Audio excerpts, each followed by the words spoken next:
a young man fell through the snow crust into a cave and realized that he wouldn't be able to get out. This, he thought, was where the end would find him. However, a flying vehicle suddenly hovered above him, and out stepped his friend Timo, who was surprised that Mickey was still alive. Timo descended into the cave, but his rope only reached halfway. So, taking Mickey's weapon, Timo climbed back up, expressing sympathy for his friend. In the end, however, nothing terrible happened, because Mickey would be printed again tomorrow anyway. Before leaving, Timo asked a question that had long bothered him: what does it feel like to die? He also asked for the number of Mickey's current identity. Mickey reminded him, as he departed, that he was already the 17th and prepared for death. Before long, a massive alien beast emerged from the darkness, in whose jaws Mickey was about to meet his end. The scene shifted to a laboratory, where Mickey's body was printed on a huge machine. After each of his deaths, Dr. Dorothy continually updated his experiences and memories, loading them into his brain. This technology, so far ahead of its time, had sparked much controversy, and was permitted only in space, where Mickey happened to be. He was sent to the most dangerous places, exposed to extremely high doses of radiation, so scientists could study all the symptoms and find possible treatments. Most importantly, they wanted to figure out how much time he had left before he died. Mickey removed his glove to show what was happening to his skin, and his hand snapped off, flying past the spaceship window. Meanwhile, everyone was occupied with their own tasks and paid no attention to Mickey's demise. He was printed yet again, and Mickey immediately checked his hand, which turned out to be intact. However, Dorothy quickly disappointed him. This version of Mickey would only live for 10 minutes. He took it calmly. Mickey could have gotten rich through life insurance, but the problem was that disposables weren't insured. They had no labor unions or pension benefits. People took these jobs out of desperation or ignorance, which in Mickey's case, coincided. The thing was, he and Timo had decided to open a little macaron shop, for which they borrowed a large sum of money from a tough individual. But the business failed, and they ended up facing their creditor, who vividly demonstrated what happened to those who didn't repay their debts by sawing some poor fellow in half with an electric saw right before their eyes. The guys were warned that, if needed, they'd be found at the ends of the earth. So, they decided to leave the planet. Moreover, a new interstellar expedition was being formed at that very moment. Many people wanted to fly to the icy planet Niflheim, as it was their last chance. The last spaceship was about to leave. The expedition was organized by Kenneth Marshall, a failed politician who had lost the election on Earth. He decided to build a new empire beyond the stars, and his supporters generously funded the idea. Fanatics from among ordinary voters were prepared to follow him anywhere, even to an icy planet, and they were willing to do any kind of work. Mickey Barnes was also ready to take any job just to leave Earth, and agreed to the position of a disposable, which greatly surprised the female recruiter. He deceived her by saying he had read all the requirements, while in reality, he hadn't the slightest idea what he was signing up for. Mickey had no diplomas, no qualifications, no other useful skills, unlike Timo, who managed to get hired as a pilot. But the sound of the electric saw kept echoing in Mickey's head, erasing all doubts. Mickey was met by a woman named Gemma, who immediately announced that his work would be very dangerous and led him to a laboratory with a huge printer for creating humans. At that point, Mickey could have realized just how terrible the job ahead would be, but he was captivated by the smell of Gemma's hair and barely listened to her words. She explained that the huge tank below was called the cycler, where all organic waste, from rotten eggs to human remains, was cleaned and recycled, eventually becoming another body printed by the machine. 20 hours after his death, a new Mickey would emerge from that tube. Gemma asked him to change clothes and laid him in a machine to scan his body, which would be recreated as needed over and over again. Afterward, Gemma downloaded his memory, calling it a personality backup. Mickey would have to undergo this procedure once a week to avoid significant gaps in his memory when he was brought back. In the past, storing a personality had required a hard drive the size of an industrial refrigerator. But now it was enough to have storage the size of a brick. However, this procedure dredged up memories he had long forgotten. When he was little, Mickey and his mother were driving home from the supermarket. He had noticed a red button on the car's dashboard and pressed it. His mother lost control, and they crashed. Mickey's mother died. Now remembering this, Mickey sobbed bitterly in the laboratory, which Gemma noticed, but instead of offering sympathy, she reminded him of the last requirement for a disposable, to press a gun to his head and pull the trigger. Now his job was to die, and he had to get used to it. From that day on, Mickey 1 began his journey to the planet Niflheim. The flight proceeded normally, and the passengers had only one form of entertainment, going to the dining hall. But there too, every piece of food was accounted for, and every calorie was counted. It was there that Mickey first started thinking about what he had done by agreeing to this flight. A multitude of people quietly consumed their meals when Kenneth Marshall and his wife Yila appeared. Their enthusiastic followers greeted them, while Mickey suddenly noticed a woman named Nasha. She also noticed him and invited him to her table. The two young people immediately took a liking to each other. During this time, the politician, Marshall, spoke passionately about the upcoming expedition and the need to save calories, urging the people toward restraint. He promised them a real baby boom once they arrived on Niflheim, claiming they would populate the entire planet. However, Mickey and Nasha were not concerned about the future. They loved and lived in the present. For the next 4 years, Nasha helped Mickey, supporting him through his countless deaths. Mickey was very grateful to her. Nasha herself was a universal agent, simultaneously performing the duties of a police officer, soldier, and firefighter. Mickey tried to help her, but outside their door, mysterious individuals kept asking him the same question: what is it like to die? Nasha had to remind these persistent dimwits that their ship was an ark of good, friendly neighbors who should support each other in every way. One day, 2 more female agents joined Mickey at his table, and Ka started paying attention to him, which, of course, Nasha didn't like. She made it very clear that Mickey belonged to her alone. Mickey continued his work, dying and being recreated in the printer. Upon arriving on the new planet, he was the first to descend onto the frozen surface, following the orders of the expedition's chief scientist, Arkady. He removed his helmet to inhale the air, unknowingly becoming infected with the viruses and bacteria inhabiting Niflheim, dying once again. The scientists discovered that there were many viruses on the planet. Every time they developed a vaccine for one strain, another emerged, causing Mickey to die repeatedly. Each time he was printed again to test the new dangers. Finally, Mickey number 17 remained alive after receiving a vaccine against all the viruses, becoming humanity's gift to the world.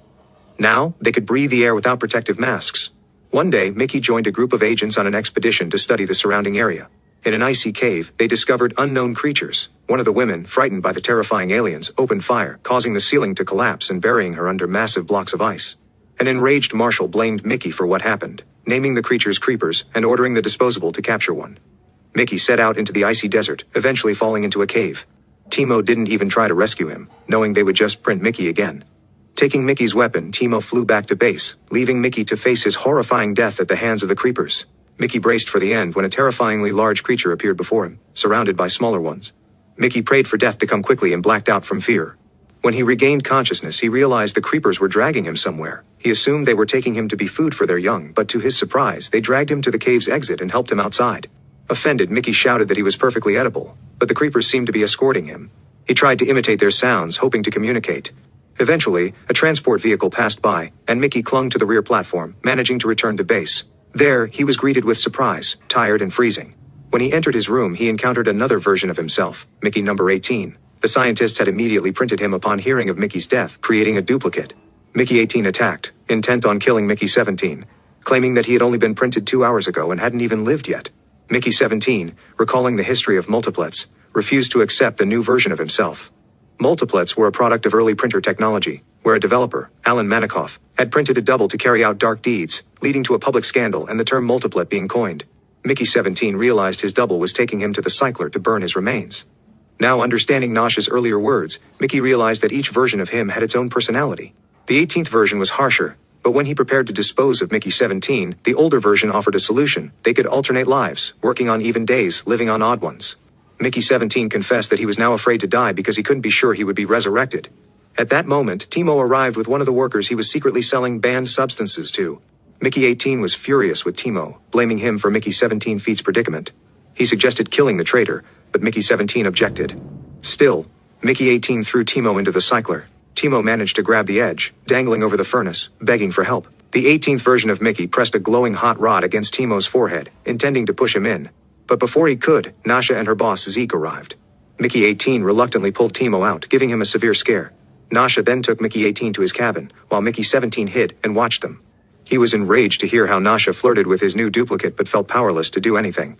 Just then, someone handed him an invitation to dinner with Marshall. To his surprise, he was invited. He went to the leader's dining hall, where he was seated and offered synthetic meat drizzled with sauce, Ila's latest obsession.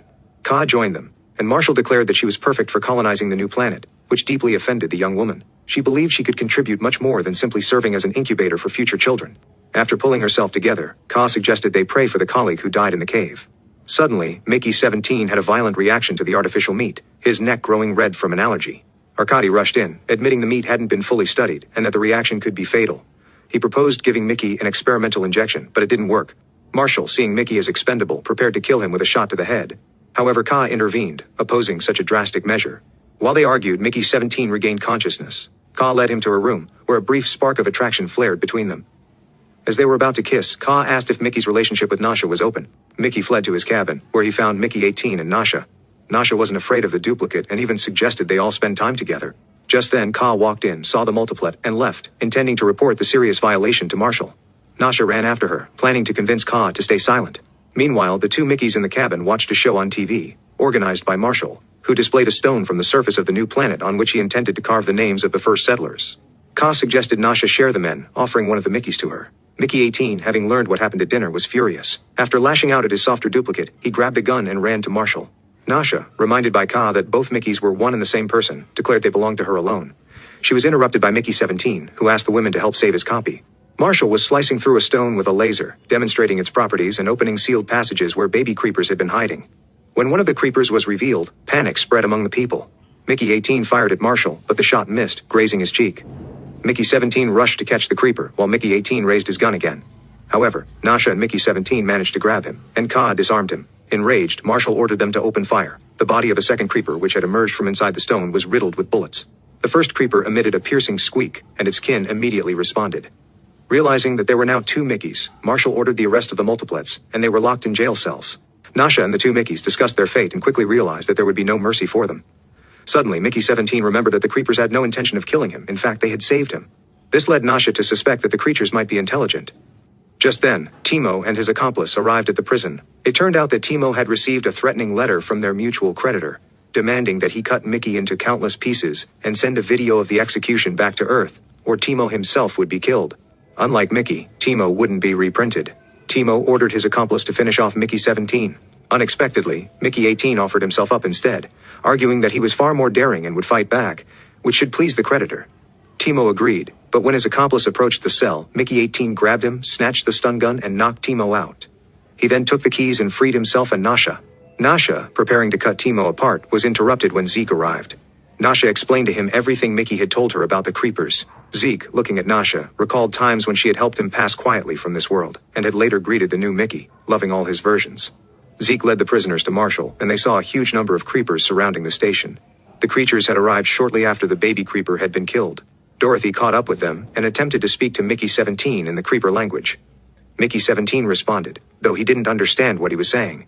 They were brought to the command center, where Isla cut off the baby creeper's tail to create yet another sauce. The baby cried out, agitating its kin even more.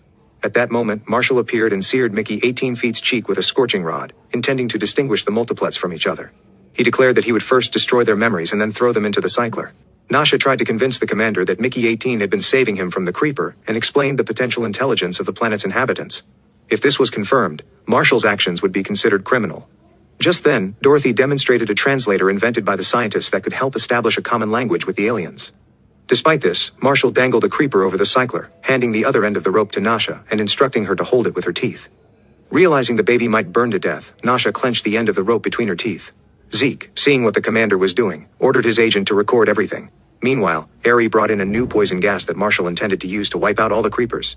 Hila suggested turning it into a competition instead. Marshall ordered both Mickeys to be fitted with explosives, linking their detonators to his wristband. Then Hila announced their task. They were to go outside and collect 100 creeper tails each for her sauces. The one who did it first would survive. The Mickeys were sent outside. Suddenly, Dorothy caught up with them and gave them the unfinished but functioning translator. Using it, Mickey 17 established contact with the largest creeper, who turned out to be the main mother. He warned her of the danger, whereupon the mother threatened to annihilate all humans via a sonic attack capable of exploding human brains if they did not return the stolen baby.